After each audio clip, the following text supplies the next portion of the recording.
Anybody second Ronnie's? I mean, George's motion. You approve the minutes from the April MAC meeting. He's got one thing, just page 3 or 4, happy with. No, you actually make the motion, Yeah. then you second it, Yeah. then you discuss it. Second. So I'm gonna revise the motion, I'll make the motion. Approve the April 9, 2025 minutes with any corrections. Nice, I'll second that. Okay, so we have a correction It's just of spelling. Just page 3, happy with, or just happy with. All right, I will recuse myself from the vote. I wasn't here for that meeting, so, Any other corrections? Okay. okay, we have a vote, all for, okay, unanimous. All right, so with that done, I think we can start with the presentations. I know Lieutenant Holland always has the potential of looming other calls jumping in, so maybe what we might do is move him first, if that's okay. Ms. Donna, is that all right with you? Of course. Okay, so go ahead, Sheriff's report. Alright. Lieutenant Holland with the Sheriff's Office Base Station. This will be my last MAC meeting. I'm headed over to court security. Oh, So Lieutenant Brian Fitzgerald will be replacing me, just as good, so. You're gonna miss us. You've been very helpful with the community, thank you. Thank you. So, last month, we had 627 calls for service in El Sobrante, which yielded 73 reports by deputies. Couple of highlights, you may or may not know the name, but Jason Crane over on Hammer. We hit his house, did a pretty good probation and parole sweep. April 30th? It was about 3 weeks ago. April 30th. Yeah. Okay, that explains. So we were out there, a lot of us with code enforcement, we removed a bunch of the trailers and vehicles all off the property, kind of cleaned it up. Good, yes. We had a stolen vehicle that was dumped over on Olinda Road, so we recovered that. We had a couple strong arm robberies on Hilltop Drive. It was, one arrest was made and it seemed to be personal, seemed to be over a girl. So it wasn't random act. We had a couple assaults with a deadly weapon, both of them were in a domestic, during a domestic disturbance. So again, no random kind of acts, and arrests were made in both of those. A couple commercial burglaries, Urban Soil got hit again. United Food Mart also got hit when they were closed. One residential burglary over on Wesley Way, where they forced entry into the house. Wesley Way. It's off of that road. And AT&T has been getting hit hard with the copper and the wire thieves. And what they do is they cut the lines, they want the copper out of them, so they'll go and they'll cut 10 feet of power line, you know, the lower cables. But the fiber optic lines also get cut because they're usually right next to it. And the fiber optics is worth nothing to them, but they don't know that. And it's costing AT&T, just last month, they had five incidents. Even where they cut some line right underneath the bridge here, that was almost $100,000 worth of stuff, so of damage and vandalism. So when your internet goes out, and if you're an AT&T customer, that's probably what's happening. So if you see anybody around the poles, the power poles, trucks back or parked next to them, and people look like they're messing with the lines, just call 911, because they're probably cutting it. It takes a long time to repair. Mine, they did it in December, it took 7 weeks before we had internet back. Yeah. I became very well acquainted with the library. Yeah, yeah, depending on where they cut it and what they cut, how much of it they take. So Lieutenant Holland, do those largely happen at night? And then we had one vehicle that was broken into, apartment complex on Dam Road, up here, just past Dapian. Gun was stolen out of the trunk of the car, it was locked up in a lockbox, so the owner was following California law to want to get the car, but they took it, they cut the cable and took the lockbox. And that's all I have for Any questions from the council for Lieutenant Hall? It's a comment, but it's gonna be in my role as a private citizen, not as a member of the MAC. I'm the one that put out the code enforcement thing for that house. And for those of you, this individual has been, and that house has been a problem since I've lived in the neighborhood, which is since 2004. And it was not new when I moved in. And this was just a buildup, and for whatever reason, I'm gonna speculate and say there's something involving either mental health issues or drug issues or both, because suddenly there's all this garbage, including a whole bunch of cars. So I put in the complaint, and in the complaint I said, you might wanna coordinate with the sheriff's office because they are very familiar with this house. And because I didn't want code enforcement to go in there and running some nonsense, that's the house that a decade ago had a double shooting. Yeah, Yeah, it's- they have it in their system as flagged of Problems, yeah, Yeah, because so they know. I was a little surprised that they went on the back of the property, took out the motorhome and other assorted garbage that was out there. It's just. It's a mess and they can't do anything because Mr. Crane is the homeowner. He doesn't buy the house, he inherited it from his mom, who inherited it from her mom. So it's been a mess for 25 years. Yeah, so we had, cause he's on parole till July. Yes. So, if you see anything going on. Oh, I just give us a call. I will, there was another thing, was I put another code enforcement as a private citizen. In the 660 block of El Centro, there's that trailer. And I put a code enforcement, and because half the trailer sits on the road, code enforcement said, no, because it's on the road, you gotta talk to the sheriff. So I think it's either being used for storage or somebody is living inside of it, because it's like a whole bunch of trash bags that are attached to the back of it, and if it's on the street, I got the plate, but I couldn't tell from the tags if the tags expired. I tell you that the year is red, so that means it's, I think we're in yellow right now. yeah, yellow for 2025, so if it's red, I think that means it's expired. Yeah, I'll send our park and enforcement over to take a look at it. Okay, 660 block of El Centro. yeah, it's quite noticeable. Is it like a dump trailer or is it a like a little camper trailer? It's a camper trailer, like one that you would attach to the back, which say, That is on the next, Okay. what? that is also next. Can I tell Or you is it about also next year? Okay. parking things? Okay, Linda Road, when you come to Valley View and you turn right onto Linda Road, coming down that way. There's a tractor that's been there, I put it into, what's that web thing? Public citizen. Yeah, and nothing responded, it's been there for months, it's just sitting there, it's a big yellow tractor, it's really nice, but it's just been sitting there. So I don't know if it belongs to it, and then on Valley View, it's all right across from the fire department. There's an RV that's been sitting there for months as well. In view and silver. Yeah. Thank you.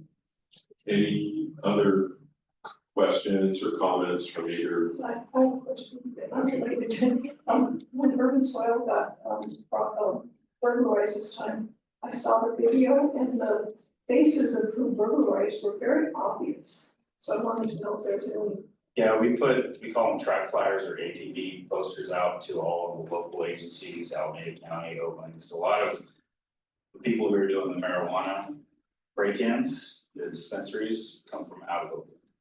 So we send it there and it takes somebody to recognize and get back to us, but we haven't gotten any leads. There was chatter on next door that one of the person that was visible was local and nobody would say who it was, but. Yeah, one of the cars, then we got the plate, it was stolen out of Hayward, I wanna say Hayward or Fremont, where the car was stolen. So, It's unbelievable what they do. It's unbelievable. well, the dispensaries are big targets, cause to get around a lot of the tax laws, it's cash only business. So that way they don't have to claim how much money they're making because they have to pay high taxes to have a dispensary.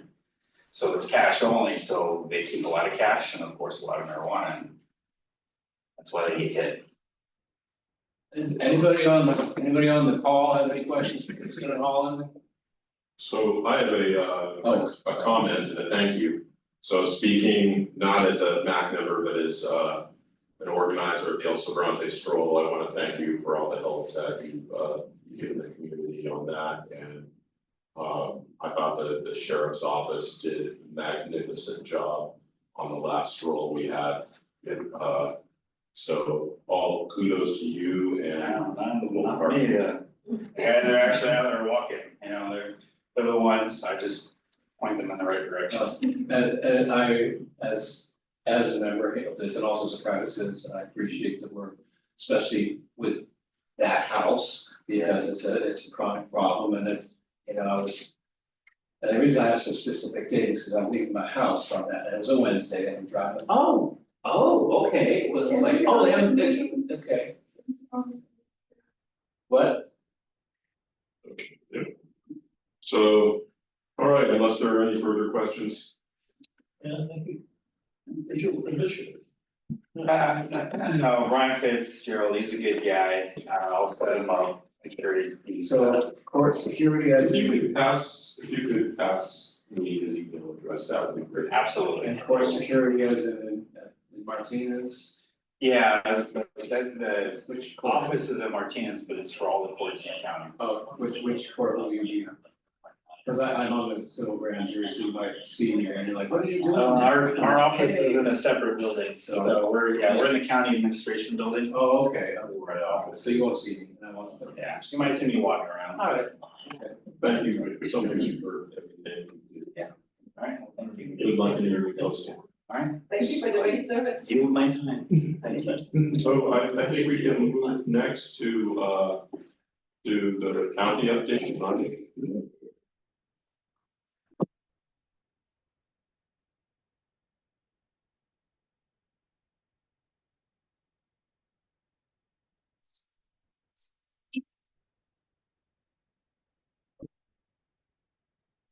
Speaking to a packed house tonight. Very nice. All right, so got a few updates here from the county's perspective. The Clark Road, speaking specifically for Clark Road, it is now officially a county maintained road. And as of April 15th, the Board of Supervisors officially accepted Clark Road as a county maintained road. I know that was a long road, let me take it. To getting that accepted, so it's really great to have that as a part of the county road system. This decision reflects decades of recorded history and community use, ensuring that Clark Road receives the necessary maintenance and attention from county public works. And this move also supports future improvements and reinforces the county's ongoing commitment to infrastructure and access in the Sobrante area. And a short update in regard to Hilltop Manor. As of April 22nd, the Contra Costa County Public Works confirmed that stop ahead signage has been installed at the Hilltop and Manor intersection. And this update addresses prior community requests for enhanced driver awareness and improved safety in that specific corridor.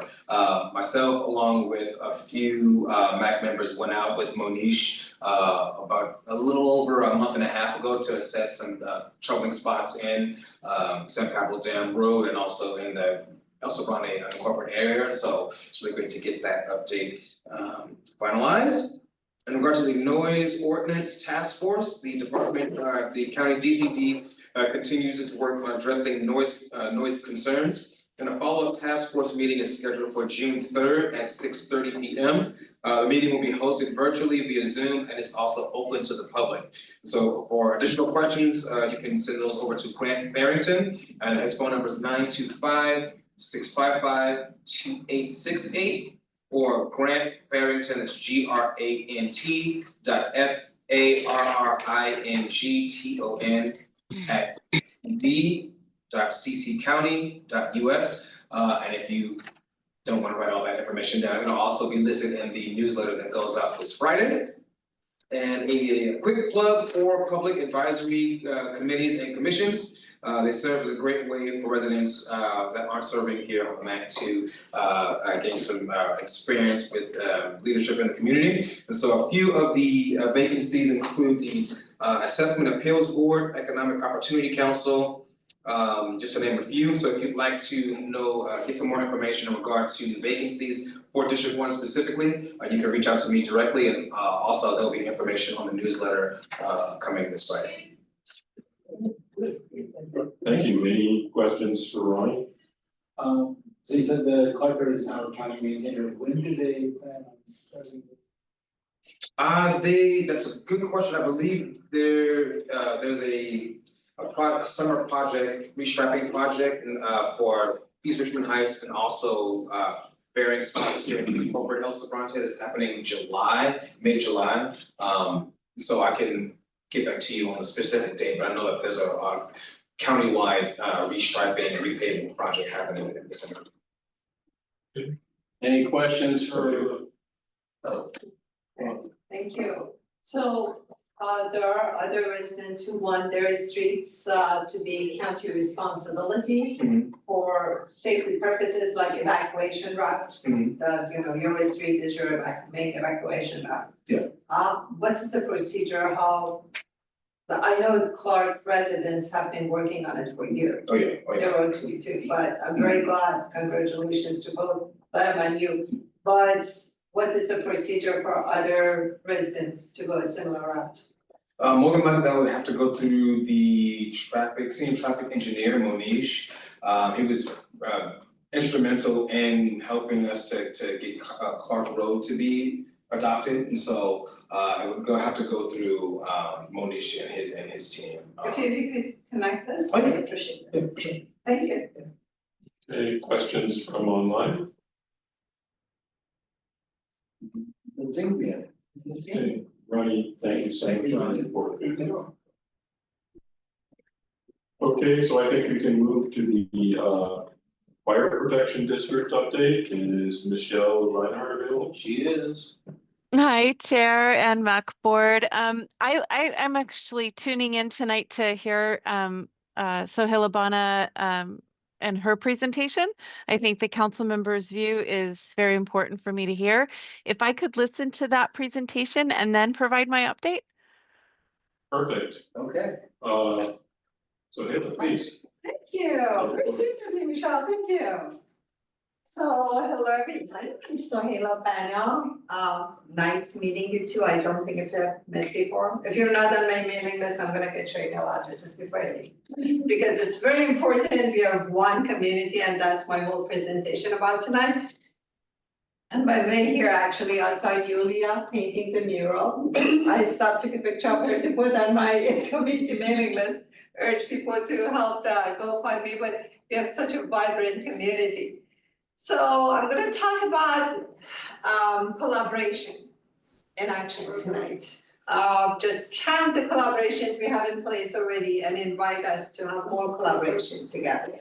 Because this is one community. Next slide, please. So this is a map of Richmond and El Sobrante. As you see, El Sobrante Valley, zip code 94803 is one community but different jurisdictions. Next slide, please. This is a map of Richmond districts. District 4 in purple is the district I represent.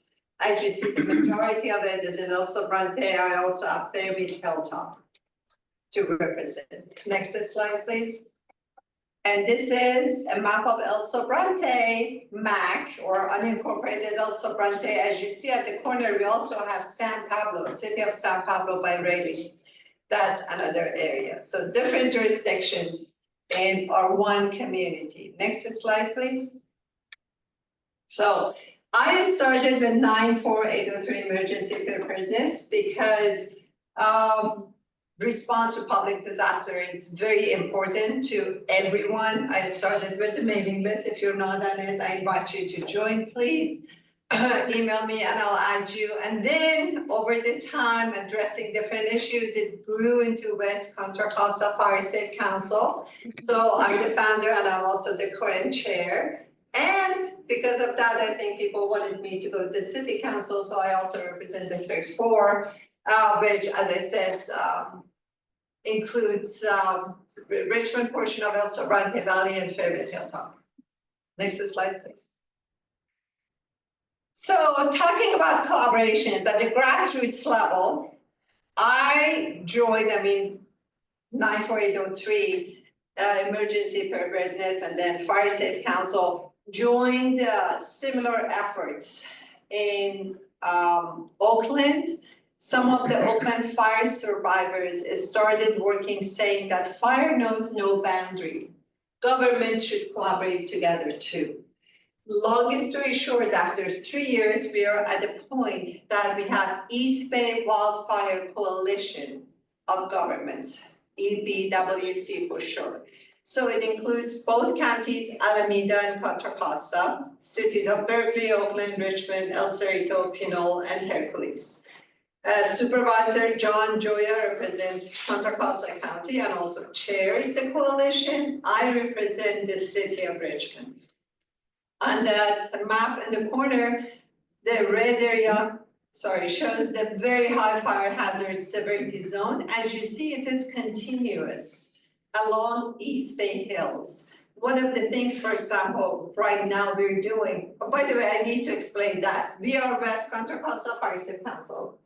Berkeley has a fire safe council. El Cerrito recently started one. Oakland has one, Orindo has one too, but they're separate. Along East Bay Hills, we also made an alliance, East Bay Fire Safe Alliance of these fire safe councils. They work together and also they work with East Bay Wildfire Coalition. The last thing we did as the alliance brought a proposal to the coalition saying we need a fire break behind that red area along East Bay Hills. It's gonna take a lot of money, $600,000 just to study and come up with a plan, CEQA and other things, and then millions of dollars probably to do it. It's in the progress. We are working on it, both the alliance and the coalition. Next slide, please. Oh, before we move on, one thing, because I do receive questions about it.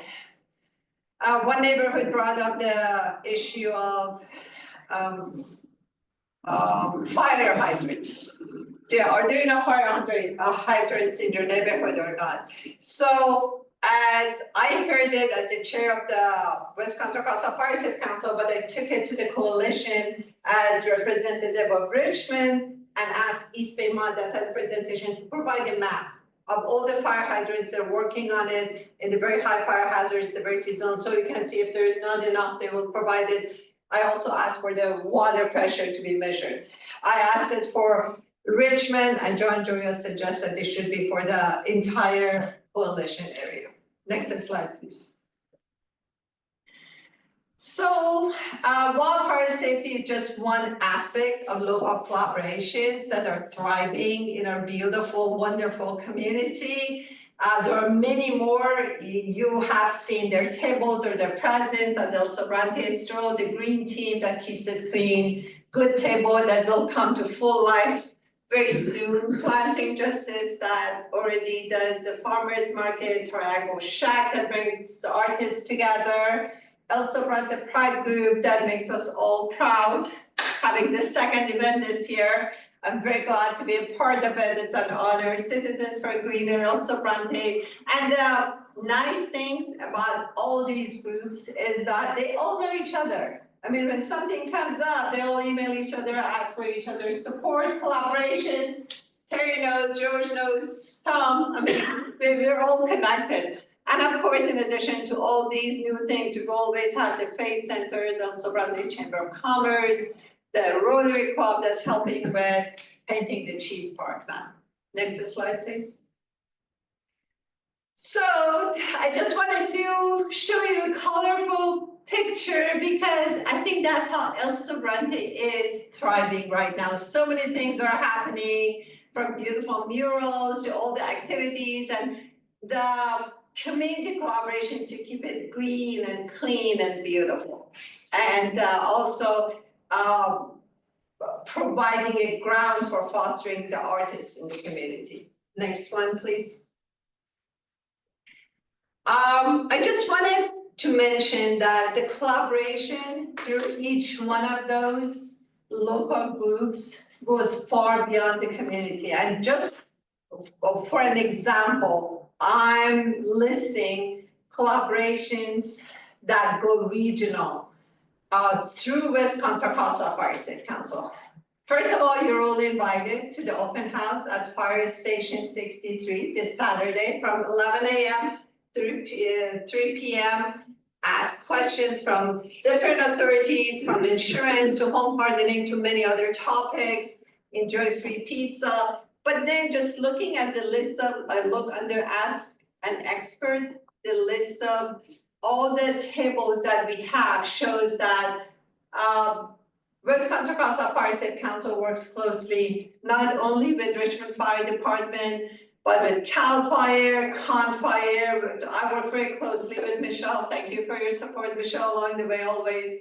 East Bay MUD, East Bay Regional Park District, those agencies provide report about vegetation management, fuel reduction they do in the community. They try to do their share. PG&E is not as good as a partner as other agencies have been complaining about them. We just wrote a letter actually to their CEO complaining that they're not doing their share of, helping the community with fuel. Longest story, I can tell you more after this if you want, but many other agencies. So my point is, when residents come together, they start with some grassroots efforts, then it can expand to the community level, like the green team has expanded. Then through each one of those, we can expand collaborations throughout the region beyond our little 94803 community and collaborate with major stakeholders for wildfire safety, for quality of life, for many other purposes. Next slide, please. However, there are some issues too. Always stemming from the fact that there are two local governments, city and county. I can bring many examples. I'm not gonna waste time. I just have one example for you. This is a map of a main road and Valley View Road. Richmond Fire Station 63 is marked there. That's where you're gonna come this Saturday to the open house and learn a lot and enjoy yourselves. But across from Fire Station and a main road, there was a broken sidewalk. And residents were complaining about it. It took more than 3 months just to identify who's responsible for that. And for both public works, first of all, take responsibility, then impose that responsibility to the residents under their jurisdiction. It took maybe a year, a long time to get that fixed. It's their GIS maps, video, but the main thing, I guess, comes from two different bureaucracy systems. They're not well connected. The willingness to collaborate together is not there because they don't see the need.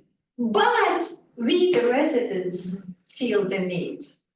It's not just for public works, it comes into play for wildfire safety. You're not safe if your neighbor is not safe. We all have to do that. In wildfire safety right now, the rule of thumb is that 80% of the community need to do their homework for your house to be safe. Otherwise, you're not safe.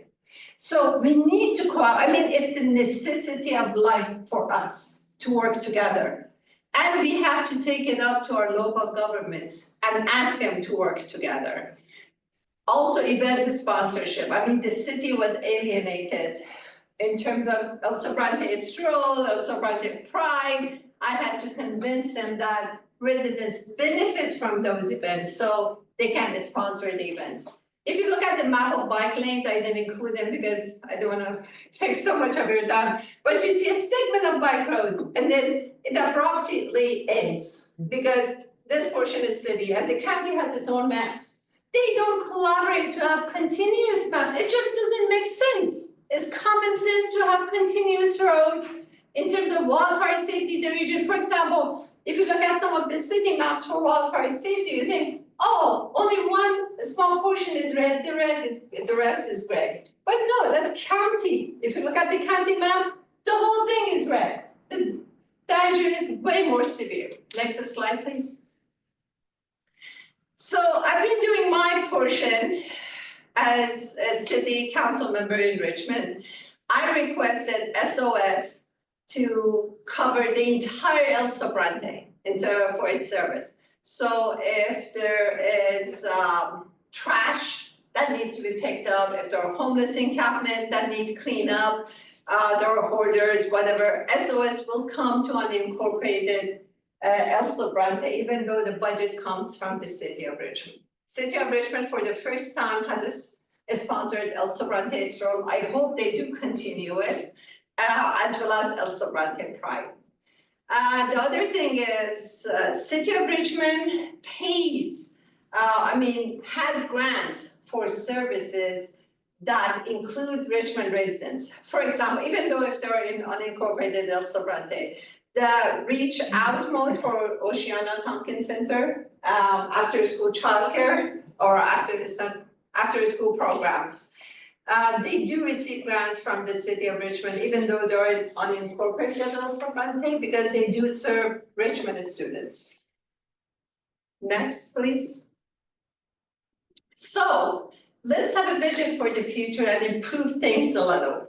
We are doing a great work, we need to continue it, but we need a little more collaboration. How? I'm sharing my vision and I invite you all to please participate so we can come up with a practical solution. My idea is to establish a joint city-county task force of residents, because the residents feel the need and know how important it is for city and county to collaborate. They can work as an advisory commission or committee to bring ideas to both the city and to the county. And also we can ask both administrations to develop integrated maps, both for transportation, wildfire safety, hazards, everything. I'm really sick and tired of seeing those hazards maps or transportation maps that end very abruptly, different colors as if, I don't know, it just doesn't make sense. We have to work on it. But the first step is to have a task force that hears the residents, understands the need, and takes it up. Because obviously the administrations don't feel the need, they're doing their job. And next slide, please. I would like to appreciate the opportunity greatly. Thank you. So, the fact that you invite me to come here and talk shows a lot, that we live together, we work together, we need each other, we need to collaborate. So if there are any questions or ideas about this task force, I'll be more than happy to brainstorm together. I'll ruthlessly exert my power and ask the first question. So it's a question and a thank you.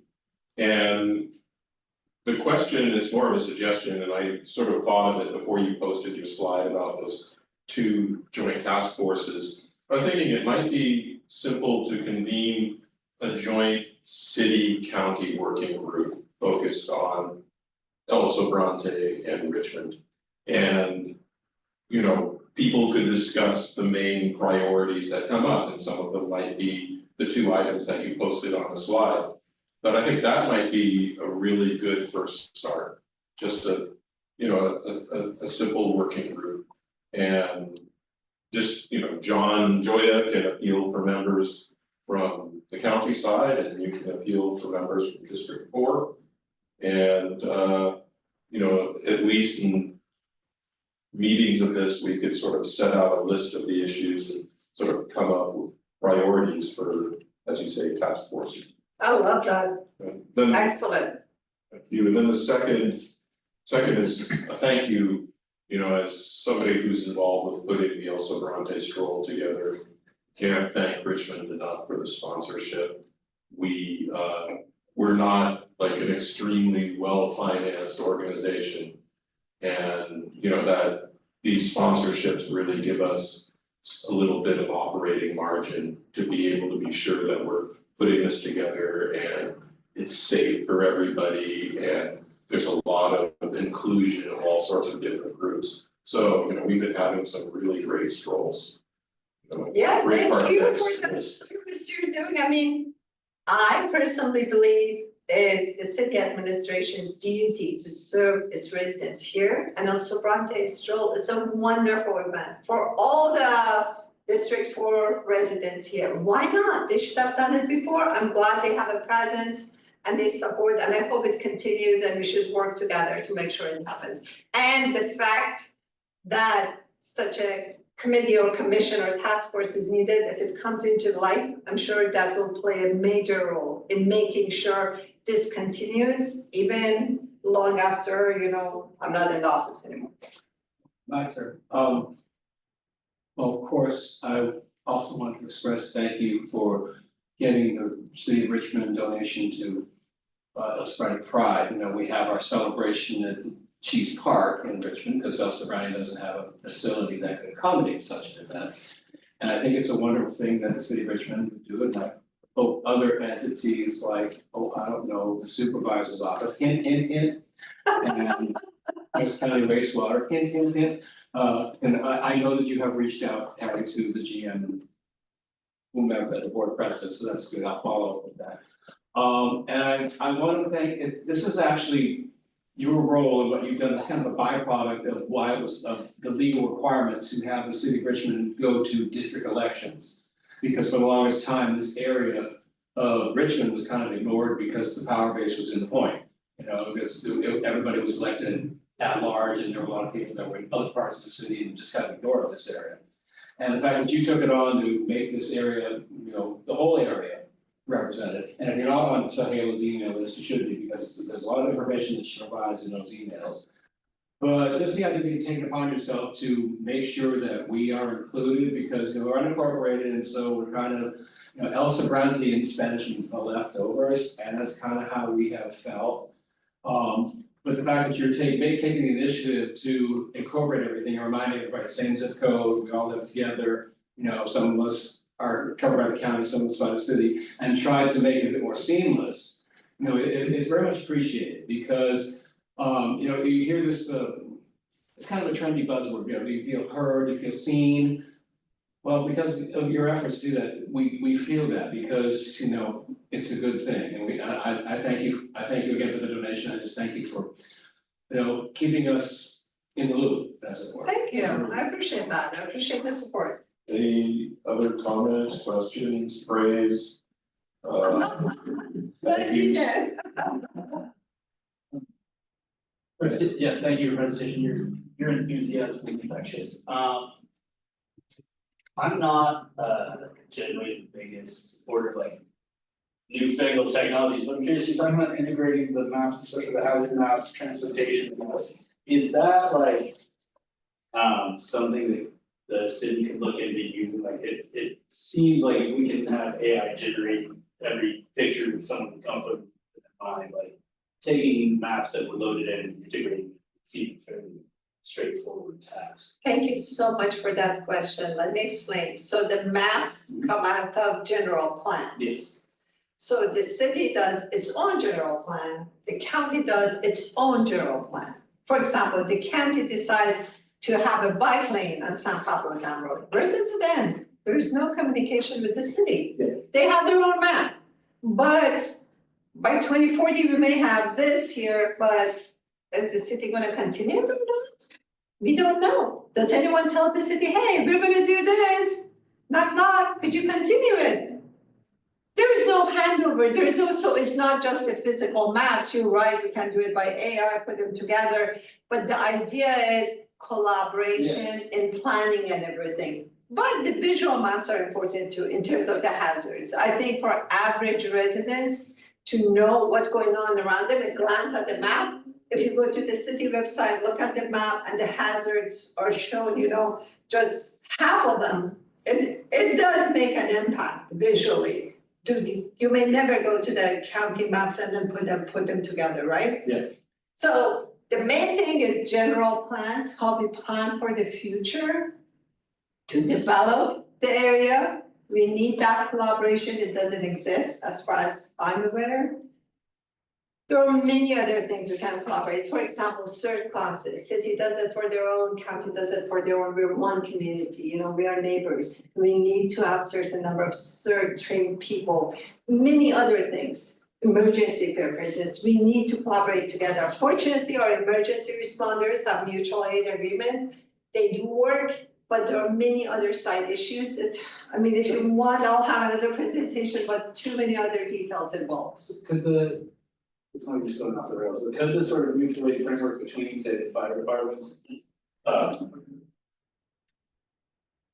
sort of serve as like a roadmap for how, say, like, infrastructure planning No. And two different animals. I mean, public works works very differently from emergency services. If you look at emergency responders, they all have the same communication system. They may share the same dispatch system, like Richmond has El Cerrito, San Pablo's. But when it comes to public works, no way. They have their own territory, and as you know, administrators are very territorial. Any further questions for Sohila? Harry? Thank you. I'm so thankful for my together. Yes, so Heather, You may want to. great presentation, Thank you. absolutely important idea, since the community that I live in is fractured. I think my neighborhood is divided between the line goes down my street. So some of my neighbors are unincorporated and some of us are in Richmond. So yes, we need to have a joint communication center. But you did leave out one of the most important organizations in the area, the West County Wastewater District. Thank you. Because without us, there wouldn't be this. That's true, it's serving both. Yeah, unless everybody was on septic, and then it wouldn't smell. It would be bad. It wouldn't smell as Yeah, good. that's not good. But because we're underground and not thought of, we're usually left out. So that list of all of the agencies that cross boundaries, we're one. We have all of San Pablo. We have pretty much all the unincorporated down San Pablo Dam Road, we run around to Richmond Heights, and we go up the hill to get the neighborhoods that are on the other side. It was just 200. And we go to Fitzgerald and Rollingwood and Montalvo. Rollingwood and Montalvo. Yeah. Maybe Bayview. Yeah. So anyway, we could be importance for this joint task force, because it's a common problem for everybody in all the cities, on our sewers, that. Thank you, good point. That's You why got I'm here. Harry's email? Oh, yeah. That's why I'm here. Oh, I spoke for the stroll at the Richmond City Council. Anybody online have any comments or questions for Council Member Bana? If they don't, I have one. So, well, one thing, do I have time, another minute or two? So one important thing is evacuation issues. Is Evacuation. So a state fire marshal identified all subdivisions, 30 units, 30 dwellings or more, with only one way in, one way out. There is no secondary exit, so if for any reason that exit is blocked, it's real danger. They identified it, but they didn't propose any solution. Many of them are in El Sobrante, Richmond and unincorporated El Sobrante. And we at the West Country House of Fire State Council would love to see it addressed. That's another thing that this joint task force can do, to reach out to both. Maybe Measure X can help us with that. Right now, there's a countywide evacuation study. It's only on transportation issues. I forced my way in, honestly, and said, Fire State Council should have a voice in it. They let me in with some pressure. But I'm glad I'm there. I'll keep you posted. If there's a need for presentation, I'll reach out to you and we'll keep you posted. But I think evacuation issues are very, very important. All the fire things that happen, preparedness and evacuation, and there are many issues we can work together, the city and county. And I think it should be at the grassroots level first, then bring it up. Because it's the residents' lives residents are the ones who really care about it, because their lives, their livelihood, their everything depends on it. And you can build it from there. Just wanted to highlight evacuation issues. Well, we thank you for coming to our municipal advisory council meeting and giving a presentation to us. By chance, do you have the PowerPoint available, so to maybe send to Lonnie so that perhaps it can be shared with the community as it were? Yeah, you have the PowerPoint. Yes, Okay. and I hope you send me the link for recording, so I share that with the community too. Thank you so much for the opportunity, Thank you. I'm very grateful, and let's just stay connected together, thank you so much. You're welcome. Have a good night. Thank you. So, great presentation, I think we move to the next item, Michelle, Reinhardt. I think you mentioned you wanted to hear what Sohaila had to say before going ahead, so here you go, you have the floor. Thank you so much, Chair, and welcome members of the community. And thank you again for the MAC board for allowing me to join. First, the local responsibility area fire hazards maps. A town hall was conducted on April 1st in the board chambers from 6 p.m. until 7:30 p.m. Public comment was received in person as well as via remote attendees. The district continues to receive public comment on our website, or had continued to receive public comment on our website through April, the last day of April. The district will collect and transmit all of the public comment to the state per the ordinance adoption process.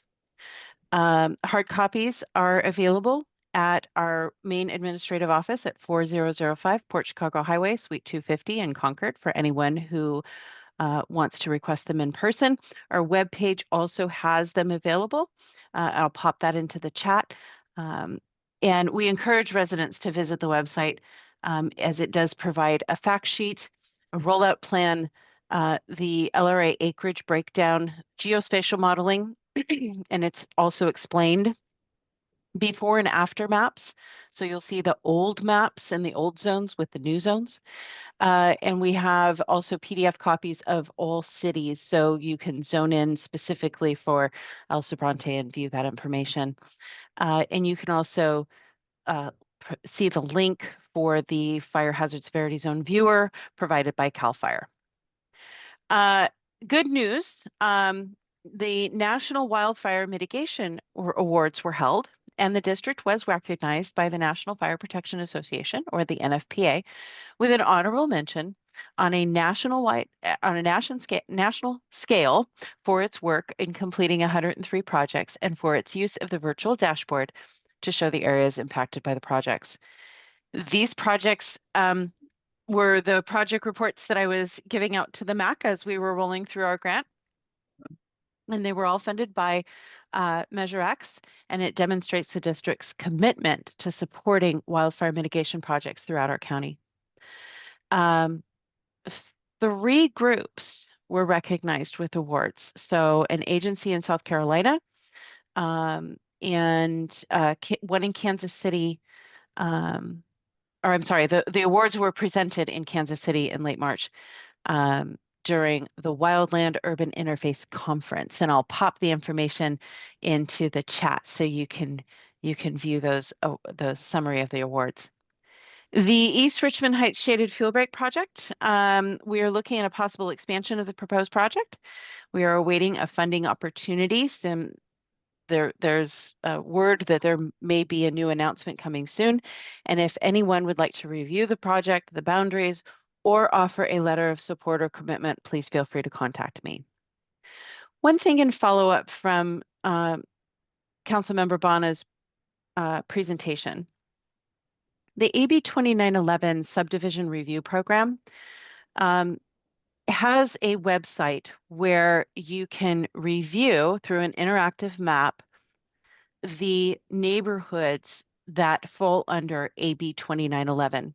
And with that, the Board of Forestry and Fire Protection provided a list of recommendations for each of those neighborhoods. So I'll pop that information into the chat, and Ronnie, I'll send it over to you by email also. With that, I am open to questions from the board. Okay, thank you, Michelle, as always, for your presentations. I have just one thing that's been bothering me. This is an issue that's come up a few times. George, what was the name of that fire that occurred in Wildcat Canyon? And back in the fall, The name of it, I don't remember the name, there was. It particularly affected kind of the La Colina neighborhood. I Was don't, it Farm fire. I don't remember the name of it, it's like the.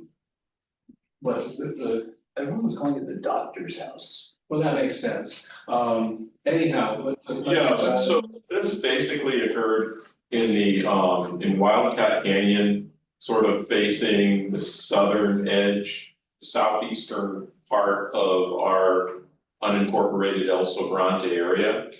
I don't know if you remember that fire, Michelle. Go ahead, and I'm listening. I'm Okay, racking my brain to so make sure that we're during talking that about the right one. fire, during that fire, there were a group of neighbors, the person I'm thinking of is Audra Katz. And she and a group of neighbors came in to discuss that fire in one of our fall meetings, maybe November Yeah, or December. And the main issue that came up was that during that fire, there was another smaller fire that started in the same area. And the neighbors tried to report it. And that report of the second fire was not identified as a second fire. And, you know, I've, for example, when it's one of the battalion chiefs, Dominic, I forget what the last. Ciatola, Dominic Ciatola came, he got an email contact with them, but there was never, as far as I can tell, kind of a closing of the loop on this. I feel like reporting has to be really cleared up, because this was a case where reporting didn't result in sort of timely disposition of that second fire. yeah, we brought, I think, Michelle, we probably mentioned this to you before. Yeah, In the past few months, but I guess what the chair is saying is that, you know, we talked to the battalion chief and. The battalion chief was looking into it, and we don't know that we've heard anything back to. Figure out what can be done to ensure that this doesn't happen again, because as the chair said, there was the main fire. And everybody was concerned about while the main fire was being handled, there was a second fire that broke out in the same general area. And when the folks reported it, they were told, no, it's this fire, and then the folks were saying, it's another fire. right, so what happens is we have to clear up, you know, whether it was an issue of processing the report or just kind of the appropriate, you know, the neighbors didn't report it clearly. So it would be nice to have just some closing on the loop that says, if you're reporting a second fire in the case of a larger fire, this is exactly what you need to do to make sure that that second fire is reported as a second fire and it isn't just the same one that the fire department is dealing with. Okay, I think you're referring to the Belgium fire, is that correct? It sounds like the Belgium fire. Yeah, I think so. That's Okay. another one. Yes, I'm tapping away right now to follow up on that very item. I am contacting the chiefs and we're gonna get an answer for you. I thought that the follow-up had already occurred and I apologize, sir. No worries, and I think if the neighbors were involved with it and they could get out of it, okay, in the future, you know, what's happened, done, water under the bridge, but if we could get something in the future, this is how you do it. Thank you. That everybody gets it in writing and, you know, there's no excuse for it happening again, because that issue of reporting seems like it's really dangerous. Yeah, so. Yeah. Sorry that I should be Nope. better at focusing my thoughts, but And so. No, that's okay. I'm absolutely following your thought paths. And I'm tapping away and I'm gonna get you an answer. okay, great, thank you so much, Michelle. Any further questions for Michelle? Anybody here or in person or online has any questions for Ms. Reinhardt? Well, it doesn't seem to be it, so Well, as always, Michelle, we thank you for coming to our meetings and providing us your report. The information is always appreciated.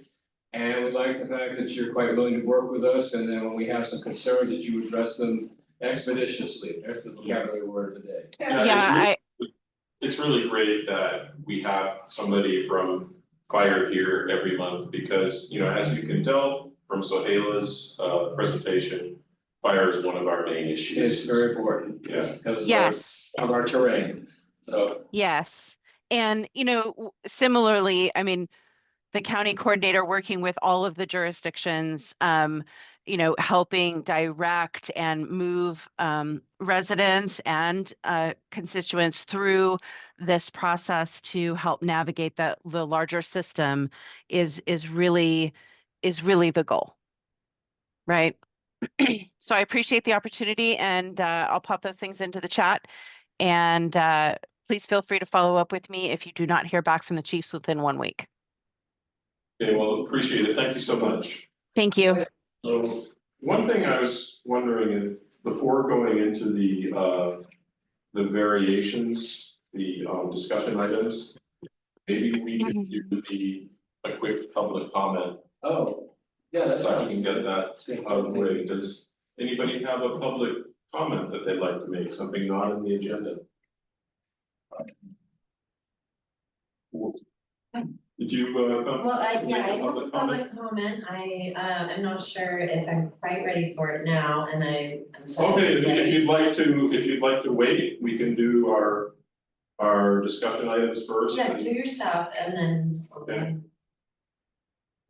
Cause I saw you there and I figured you were here for a public comment. Yeah, well, we're new to the neighborhood, Okay. we just moved to El Sobrante and. Welcome. I participated in Oakland where I used to live, and also I work in Berkeley, so I've been at those city council meetings, and this is very different. Well, we're different because those are full bodies that have power making ability. We're an advisory council because of Sobrante is unincorporated, so. Yeah, so I'm observing. Yeah, learning, I will say that we do usually have more of our council members here. We also have usually a larger audience than just 2 people in here and 2 people online, so it's a little bit larger. I don't mind that it's small, but yeah, let's continue and I'll share. All right. Okay.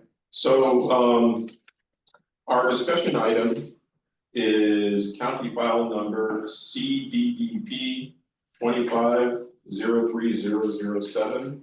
So this is a project that involves construction of a retaining wall around a lot which is just on the south side of San Pablo Dam Road, just west of Valley View. And it looks like in our audience we have Mr. Cortez available, who hopefully can take us through the project. Yes, good evening. My name is Roberto Cortez, and I'm the principal engineer for Monarch Engineers and in charge of this project. The retaining wall is only on the section of the driveway that is fronting San Pablo Dam Road. The original retaining wall was a wooden retaining wall, a pressure treated retaining wall, which with the years those deteriorate. And the property owner wants to replace it with more durable wall, which we are proposing to do it with concrete soldier piles with concrete slags. And it pretty much is the same, is replacing existing.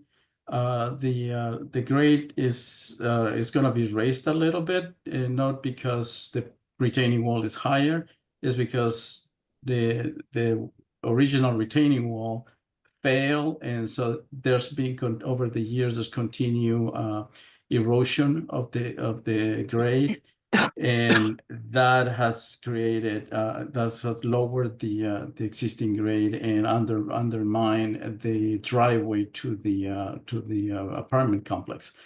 So that's what you see right now on the screen on sheet C 3.1 is the type of retaining wall that is proposed. And it's just let's check because I don't recall how much what the length is. The total length is 52 feet, just over 52 feet long, starting at about 12 feet from the back of the sidewalk. It's starting 12 feet, so it's running sort of north-south. Is running north-south, yes. And you mentioned it doesn't, the form factor isn't different from the original proposed form factor of the previous retaining wall, or the one that you're fixing. Correct. It's exactly the same location. It covers the same section of the driveway. It will raise a little bit so to compensate for the undermining that happened so far on under the driveway. So just one question that's just a little that I didn't understand as I was looking through it is there's an environmental sort of impact involved, and you mentioned that there was a report that the construction would be outside the drip line of a set of trees that were on the property, and but that you would have to remove one tree to do this. So yes, there was an arborist report prepared for this particular project, and the conclusion is that this work is outside the drip line. And in the process of doing that report, the evaluation, the arborist encountered one tree that was dead, and he presents a hazard. So the arborist is saying that it has to be removed, and that particular tree is outside the area of work and to begin with. So any of the trees that are within the area of work, they are the drip line. We're outside the drip line. Are those pictures of the wall as it current?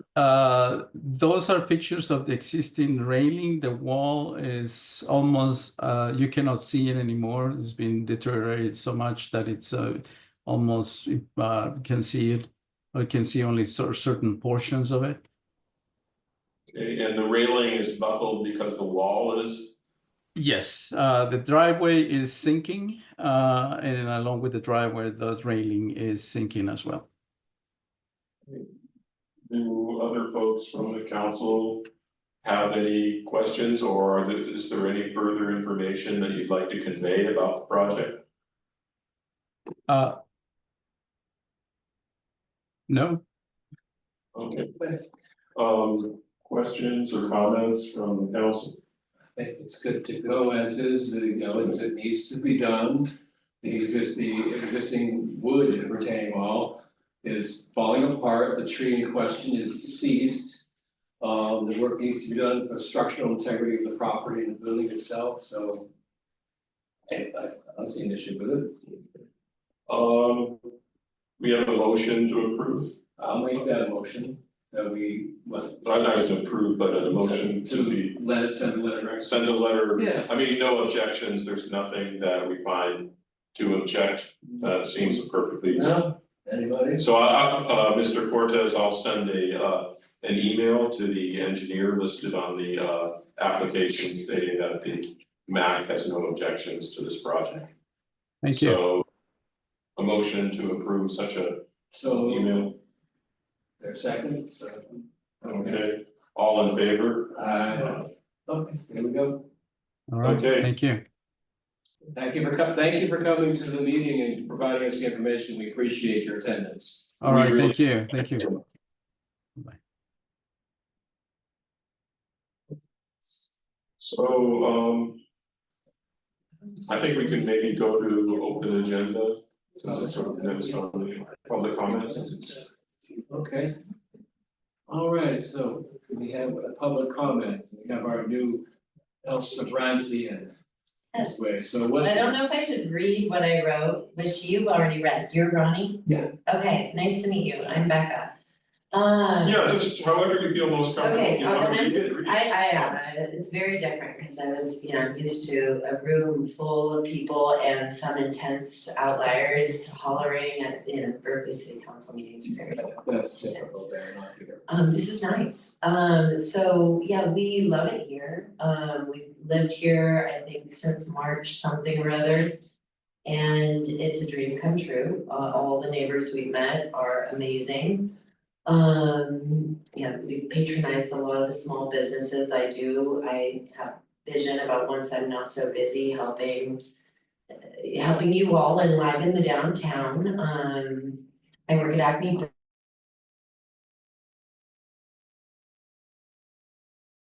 Bread. It needs support right now, cause that's a separate topic, but I guess my main issue is San Pablo Dam Road. I'm a manager at a bakery and safety is always number one. And I knew that we were moving onto San Pablo Dam Road, but I hadn't really experienced what it is to have the traffic of San Pablo Dam Road. I can handle the intensity of cars moving quickly, but it's extremely unsafe. And the speed limit for a residential neighborhood, I mean, just having a 45 mph speed limit is to me a massive safety concern. There's no businesses other than a bar and a St. Clair gas station that's within like a mile of our home. People, when it's 45, especially with how nicely Public Works has paved the stretch in front of our house, it's 2 lanes on either side, they're not driving 45, they're often driving 60 to 80. So your home is facing San Pablo? Right on it. Right on it. We're 5790, which is like, it's before Castro Ranch. But after, it's like between that Dino gas station and the light at Castro Ranch Road. So, when I was driving here today, like now every time I drive it, I get more data about how we're just waiting for another death. Ronnie read my email, thank you for being so sweet and so informative and so prompt and so all of that. But they're like, more than 10 deaths in 6 years on one stretch of road is abhorrent. Especially not to modify a speed limit when you have pedestrians, like there were 3 cases that I found where it was supposedly because they were outside of a crosswalk. There are no crosswalks on San Pablo Dam Road other than one at Castro Ranch and one by the St. Clair station. I'm a neighborhood person, I like to know my neighbors, and I have a woman across the street that came early on to introduce herself. I wanna visit her and bring her bread from the bakery where I work. I have to jaywalk across 4 lanes of traffic. I mean, I can handle it, I'm built for survival, but I have a young daughter, we moved here because Oakland has its issues, we love Oakland, but we wanted her to be able to be independent as a 13-year-old, and I'm like, oh, she can jump on the bus and go over to downtown or Hilltop Mall. That means my 13-year-old would be jaywalking across 4 lanes of traffic where people are speeding up to 80 miles an hour. It's one thing for me to do it like this, I'm not gonna have her do that. I witness things daily, cause my porch looks onto San Pablo Dam Road, so I witness speeders constantly, I'm already in touch with the CHP. I'm already in touch with Public Works, I'm a get it done girl. And I think it's a really simple thing to solve. I realized when she was talking about Public Works and how, like, we're in El Sobrante, I'm incorporated by the neighbors right next door in Richmond. So I see how there's this convoluted masses around that street. Where things might not be able to get done quickly, ironically, like that landslide that where they reduced it down to 1 lane of traffic. one of my neighbors complains to me about that, oh, they haven't dealt with that in 2 years, I'm like, I'm not gonna complain about that. Because by reducing it from a 2-lane down to a 1-lane, people are forced to slow down. And it's a residential neighborhood and people are using it as a freeway and So we don't think anybody here disagrees with what you're saying, and Yes. if it's something, you know, we. I'm on the task force now. And it's, I've already let Public Works know that if there's another death between now and when they lower the speed limit, I'm going to hold them personally responsible. I'm going to visit my neighbors across the street because I'm not gonna let that road create this isolated weird vibe where I'm only interacting with people on Knob Cone and like on my side of the street. So I'm stoked to be on the task force to change that. That's great, well, I guess what we can say here is, thank you so much for coming and giving your comment, no one disagrees. It's something we've all dealt with, I mean, we have friends that live off of San Pablo Dam Road and it's really hard often to make that left turn, Scary It's to leave my scary or house, to pull out onto people the road, move so- faster when I'm trying to pull in. I think your point is well taken and it's in the record here. And you can be assured that Supervisor Joya, He's very, He's already gotten a couple. he's very much aware of the Yeah. issue, it's an ongoing chronic thing. One of the things that we have had some limited success is when CHP, when they have more staff, we had instances where they would patrol Dam Road. And wouldn't you know, they patrol Dam Road and speeds drop, once they stop patrolling, the speeds go up, and I had the same thing. Used to have a friend who lived in the condos on Creekside Court. And I live next door to the Memorial Park, so I go to go on Dam Road, and it's a left turn, it's not a protected left turn. And I always, when I was there, I was like, is today the day I'm gonna get rear-ended? You know, and it's a very uncomfortable feeling, it is a combination thing, there are local people that use it, but then there are people who are using it to get to and from places further east. And it's just like a cut through to like avoid using 80 or what have you. And it is scary, and the other thing that's a problem when you're coming into town is like you're going above the speed limit and then suddenly it's 25. You know, and people. It should be 30 all the way. It probably should be, I mean, Public Works is very much aware of it. Joya is aware of it, the sheriffs are aware of it, CHP is aware of it, this group is aware of it, Ronnie's aware of it. You know, it's just, we're frustrated, but I will say is the slow pace of things, because, you know, part of it is, you've seen it, you've just moved in here and into this area, and you've seen it, you're in downtown. And Dam Road is like, oh, I'm in Richmond, nope, now I'm in Elsbrand, nope, now I'm in Richmond, nope, I'm in Elsbrand, so it's part of the structure, the borders, they're so interesting. so for that reason, I mean, I feel like changing lanes, changing speed limits, things like that. Getting these changes to this Dam Road is sort of like as easy as amending the Constitution. And Well, they sell speed bumps on Amazon.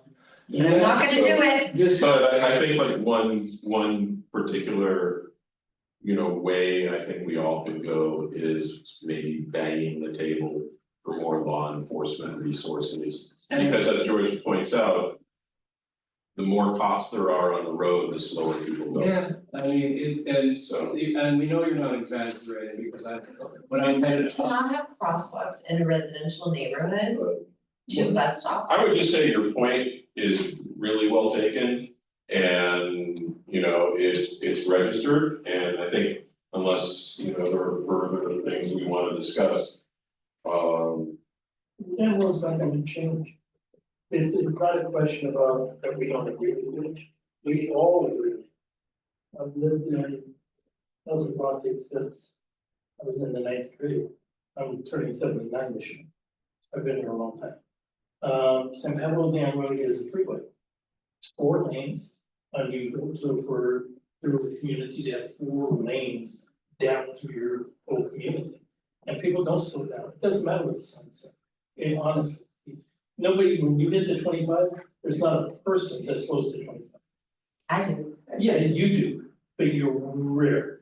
I do, I get down to 30. AC Transit is always Yeah. going the speed limit. No, they're good, that's what I they're watch supposed them to every do. morning. Yeah, but it's a difficult thing to control, because there's not enough highway patrol. The sheriff is not responsible for that, it's the highway patrol that's responsible, they're understaffed. So when they're there, they take cars, people slow down if they don't want to get a ticket, and as soon as they're going, everybody's going 40, 50, 60 miles an hour.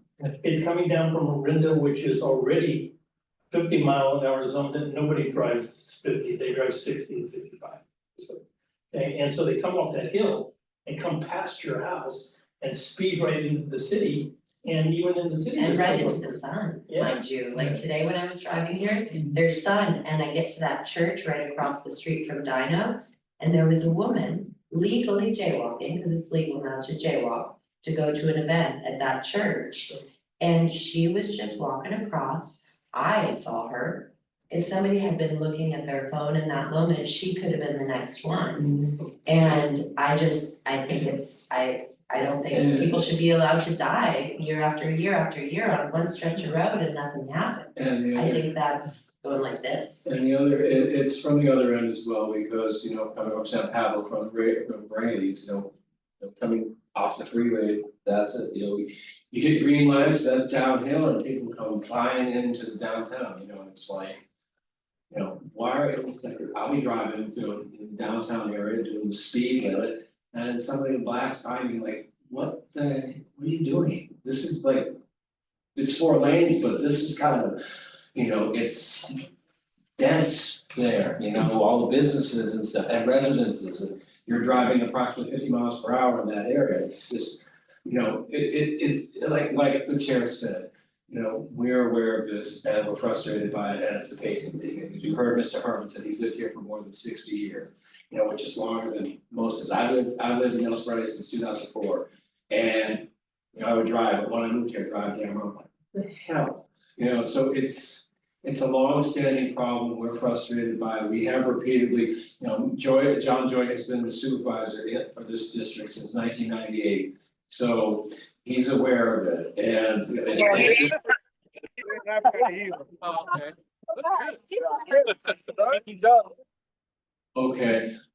if he was going to comment on, Mr. Lloyd is also on our council, he's a lifelong resident of El Sobrante, so he knows about it, he's in it more than 50 years, so we know, it's just, we're frustrated. As far as crosswalks in that area, wasn't that recently, you know, the Department of Public Works and somebody the council on it, but you were the supervisor? Yes, and not just here, but also in East Richmond Heights, going up and down Arlington.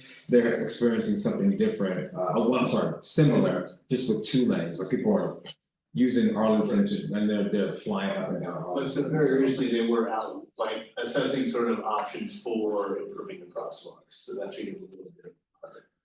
What is, And part of the issue is cost. You know, cause it's the county, it's whose cost is it, and whether it's shared with the county and the city because of where it is, because. County, because the people that are flying through are probably not even El Sobrante residents. I Well- see Orinda people Yeah. in fancy $100,000 cars flying in. I see, it's an EV mud dump truck going 90 miles an hour at 7 this morning. and you know what I'm gonna do, you know what I'm gonna do with the East Bay Mud guys now? I'm gonna be calling them in by their truck number, because I have high definition security cameras on in front of my house. And I sit there and I work, so I'm only gonna be doing it at rush hour, it starts at 7 in the morning. The deaths have happened all times of day, it just, I mean, especially if somebody's been on the task with Jet 98 and changed, maybe it's time for a new person. How you doing? Good to see you. You might wanna, there you go. So I think we've had a really, oh, go ahead. Yeah, I just wanted to mention that the only thing stopping a change that's in the works is funding. Which they're looking for the fund, but the planning, the reducing the number of lanes. Yeah. From where you live. I don't care what we do. Oh my God. Beyond, That's beyond, not John Joy, right? No, that's That's Randy. Randy Lloyd. Oh, yeah. He cares. Randy cares. He's talking to one of his children. yeah, Randy cares. anyway, there's gonna be a rate reduction. And the only thing that's holding the county back is funding. You know, I know where money is, Well, they need I to know know, where they've money been is. trying to get it, they've got because if we grants out. collaborate with the California Bike Coalition, they have deep pockets, they They're wanna be part able, of they were part of the plan, so. so we get them on board and They are. turn it perfect. But the funding, they're still waiting for the grant, and that's all that remains. They say, we've got the plan, we've got everybody on board, everybody approves it. It's just the funding, and so they put in a grant and it was turned down. And they It have to doesn't even have to be resubmit. expensive projects, like it can just be reducing lanes, adding in those boulders, If you know. if it costs money, you gotta find the money. Well, I would say, thank you so much for coming in. We've had an extensive discussion and I would say we move to the next item now, but believe me, you are not alone and a lot of thought has been devoted to this, and as Harry says, it's in the works, the funding just isn't there yet. So, Which is big progress, by the way, because I've been on this council for a long time. It took a long time for that task force to get all. So even, it's frustrating, and yet I still see baby steps, so I think it takes grassroots citizens to keep the. Well, I put up Keep a the pressure sign that says, slow your picture of a donkey down, and I'm gonna be doing other things on my property. If, if things don't happen, I might put up a billboard that I beautifully paint that says how many people have died on this stretch of road, please slow down, neighbors, we are neighbors. And I wanna say, if you catch any East Bay mud and doing that, report them. Absolutely. Because, no, the reason I say this is because I'm a retiree from the company and I'm embarrassed by that they would actually drive like that on a road, they should know. They're in better. mini big rigs. I know, they should know better, so. Not AC Transit though, I'm impressed with AC Transit. thank you so much. I think we can move to the next agenda item. So, no one Get the number and report it, seriously. So I think we can move to information items.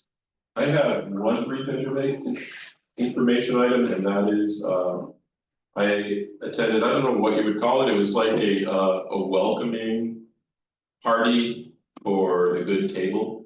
Okay. Up in the what used to be their new installation on what used to be the Adachi flower and plant store.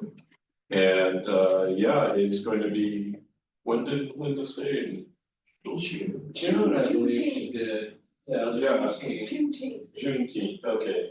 And what's really cool about it is that, in addition to the kind of obvious impact it's gonna have on the community through its business model.